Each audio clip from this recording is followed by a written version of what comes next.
if you fly over and try to identify what kind of facilities this site have, you will see that you don't find houses here. So nobody actually lived here. People did not live here. The Essenes, this group of people who occupied this place, lived in caves around the site in the Judean desert. If you look behind me, there's lots of caves. There's hundreds of caves all over here. It's all natural caves made by rain that goes through the limestone.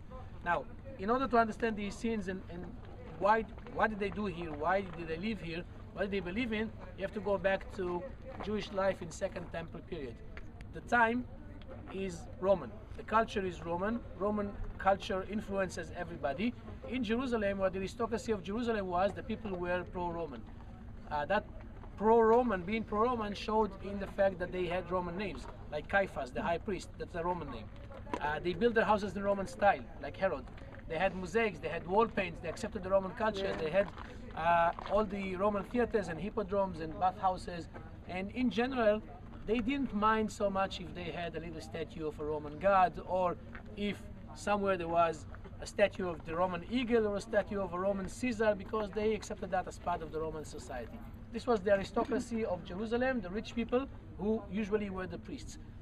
Facing them, there was another group of people who were the simple people of Jerusalem, the Pharisees or the rabbis, who didn't care so much who is in control, whether the one who's in control, the king, is pro-Roman or not. As long as they had the temple, they could go to the temple and have the worship, and nobody interfered with the worship, and they were fine as far as, okay, the aristocracy is pro-Roman, we are not, it's okay.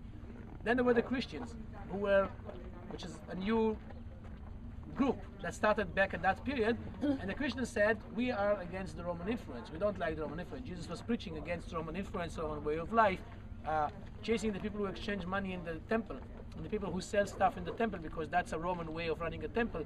They were against Roman influence, but they were willing to fight it from the inside and change the Jewish people from the inside. And one of the reasons why Jesus came to Jerusalem was to try and change the Jewish people from the inside and say, don't be so pro-Romans. But then you had the group of people here, the Essenes, who also were against Roman influence, only they had no interest in changing anyone from the inside. They decided, you know what, we don't want to be part of that. So they developed this whole philosophy that says that the whole world is divided into light and darkness. They are the son of light, the rest of the world is sons of darkness. No matter who you are, if you are not part of these sins, you are darkness. They also believed that everything is predestined. Before the whole world was created, it was decided whether you're going to be light or darkness, and if you are not light, there's no way you can become light. In other words, if you are not part of these sins, there's no hope. You cannot change. We cannot change you. We don't want to change you. We cannot live without you, because we don't want to live with the darkness, and therefore we have to go out and live completely isolated in the desert, and we prepare ourselves for the final day when the final war between light and darkness will come, and light will win, and then we can go back and build the temple the way we want it to be and have the life that we want to be. Until then, we have to keep ourselves pure at all time, because purification is a very important thing in order to be ready for that final war. How do you purify yourself in the time of Second Temple period and the Jewish religion in general? You purify yourself by going to a ritual bath, to a mikveh, purifying yourself with water. And so the most thing that you have here in this site is water cisterns and ritual bath for purification. And so the Essenes, when they moved and lived in the desert, they would do agriculture, they would work with dates and agriculture and so on around. They would live in the caves, they would use this as a community site. They would come here in the afternoon. First thing they would do is go to the ritual bath, purify themselves, get dressed in white, and sit and do their community life together. They gave up all the property for the community. They had one leader who would tell them what to do. They would do everything almost like an early convent. They would do everything as a group of together. They call themselves the Yachad group, the together group, or the Essenes, E-S-S-E-N-S, and they would sit here and prepare for that final war to come between light and darkness. Now their purification was not the typical Jewish purification, because typical Jewish purification says if you are unholy, meaning you touch a dead body, a dead animal, something unholy, now you go to the mikveh, you dip yourself in water, your body is clean again, you can go to the temple again. The Essenes looked at purification as an inner purification, inner baptism. So when you go to the water and be baptized, you baptize your spirit, not only your body. And this is why they used to do baptism before every important thing they did, before lunch, before studying the scriptures, before copying the scriptures, before after waking up in the morning. During the day they did few baptismals, which by the way is pretty much a Christian idea.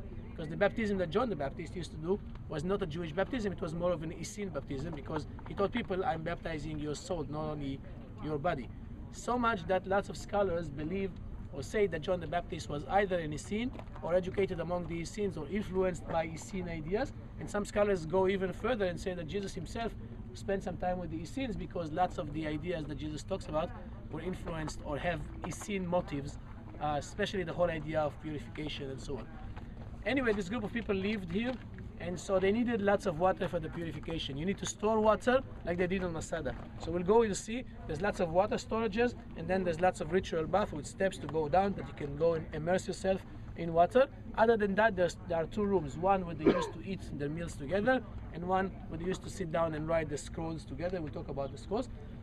Towards the year 66, when the Jews started fighting against the Romans, this place is totally unprotected. There's no walls or anything. The Essenes left.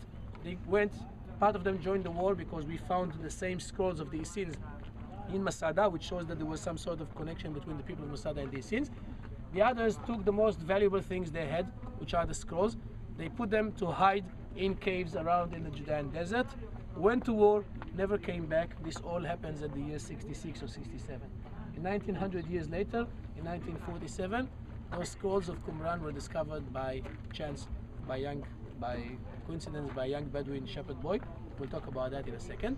And we'll talk about the importance of those scrolls. But this community, Essenes is a general name to few communities. There were some communities of the Essenes that were families, some communities that were only men. It's sort of a general name. We don't really know which community lived where. We just know that the Essenes in general lived from Mount Zion all the way down to the Judean desert and all the way down here to Qumran. So the whole Judean side. Why in this Judean side? Because on one hand it's still close to Jerusalem, on the other hand it's far enough so they can live isolated life without being close too much to the people in Jerusalem. They had different calendars, they had different beliefs, they had different philosophy than the Jews around them, and this is one of the reasons why they couldn't live together with the Jews in Jerusalem, and they had to live an isolated life outside. Any questions before we continue? Just they were started by Jews or rabbis? Or They were Jews. They were Jews. They were Jews. They were all Jews. Aside That they were Jews, a cult of Jews that had a different philosophy than the Jewish people of those days. And based on that Jewish philosophy, they slowly diverted out of Judaism. Pretty much like the Christians, who also diverted out of Judaism, only not so radically to go and live an isolated life in the desert. But it's the same idea, same concept of groups of people who didn't see eye to eye with the majority of the people, and so they pulled out and they had a different philosophy. Second Temple period was a very, very diverted time, and it's not a coincidence that all those different groups started in Second Temple period, because things were unstable. The Romans were on top of everything. Within, there was problems between the different groups in Judaism, and each one pulled to his side, and therefore lots of groups diverted outside of the mainstream of Judaism. And was it mostly men? Was it a sect of men? That's why I said there were sects. Some groups were mostly men, some groups were families, because we hear in different scriptures by Flavius, for example, that he talks sometimes about families, and sometimes he talks about men only. Okay. So it was different groups. Any other questions? When did they start? About the second, third century BC until 67. About 100 years before Christ until about 67, more or less. Looking at one complex of a ritual bath, a mikveh, with a water system. The water system, white plastered, like we saw in Masada. You capture the water from the mountains, from the rain, the flash floods. It comes with stone canals. It fills into the water system. From the water system, you move the water into a mikveh, ritual bath. You go down the steps, you immerse yourself, purify yourself, until the water is not used anymore. You clear the mikveh, you refill again from the water, and use it again and again. The Jewish law says that in order to purify yourself in a mikveh, the water has to be rainwater. You cannot go to the spring, fill water, and fill the mikveh. Mikveh has to fill naturally from spring water, from rainwater, and therefore they needed to store lots of water. And most of this site has water systems, water storages, and the ritual bath, the mikveh over here, with 2 rooms, such as this room.